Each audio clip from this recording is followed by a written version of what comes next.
Hello guys, it's Sign here with Hobbies and Man once again, and today we're going to be doing another manga review. Today we're going to be looking at Horimiya Volume 1. This is a first impressions review, and this is written by Hiro, who did this actually online somewhere. I think it was on Twitter, and then it was actually picked up by a manga company, or manga publisher, and they got Daisuke Hagiwara to do the actual repaneling and stuff to make it into a manga, which is pretty cool. I think he might have redrawn some of it as well. I'm not really sure because it's not clear how they did this, but it seems like Hiro drew and wrote it, and then because he was doing it in a specific way online, it had to be restructured, and I assume that also involves redrawing it, and then it was turned into a manga. And it's published by Yen Press, but it's actually a title that is owned by Square Enix. And the demographic is shonen. The genre is slice of life. And it's actually rated as teen for Western audiences. And it does have an adaptation. I think it has 2 seasons of it.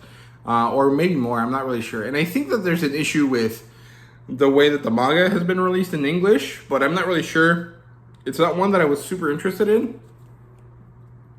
The only reason I ended up getting this was actually because my buddy Prom G actually was selling it for a pretty cheap price, and I felt like getting it at the time, so I did.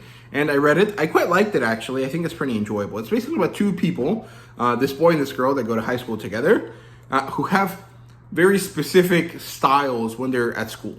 The boy is this very, like, quiet, like, maybe not demure, but kind of like sad kind of looking person, and everyone thinks he's kind of like a closeted otaku, right? Like a loser nerd, or someone that's like kind of a pervert, obsessed with like moe culture, right?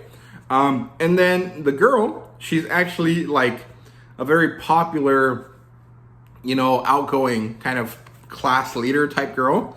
And the reality is that they're not like this at all.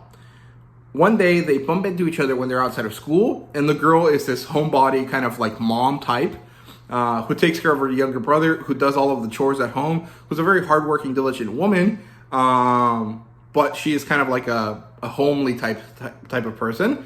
And the guy is actually this kind of like cool emo type guy, this kind of like bad boy archetype, and they become friends because they're secretly, like, they know each other's secret true identity. And they also bond over the fact that the girl's younger brother, Hori-san's brother, actually really enjoys spending time with Miyamura. So I really liked that premise and that aspect. And then I really enjoyed most of the story. The thing is that there's this kind of fabricated romantic like issue with one of the other characters, and yes, technically the whole thing is fabricated because this is not a real situation, but like it feels like it was like, okay, we need to add conflict. How do we add conflict in a slice of life series? We add a romantic interest, and then we kind of have to go this like circuitous route to kind of get somewhere. And I ultimately don't feel that it's a very satisfying kind of way of doing it, but I really like the core elements of the story. I really enjoy the aspects here. Of these characters that act a certain way in school but are actually a different way, and then bonding over that reality. And I really, really liked it. I thought it was really, really good. It's very funny. It's cute. It has good stuff in it. And I had a mild complaint about something, but I honestly can't remember at this point, so it's obviously not that big of a deal. But it's fun, and I like it. And I think the art style is not the best, but it's enjoyable.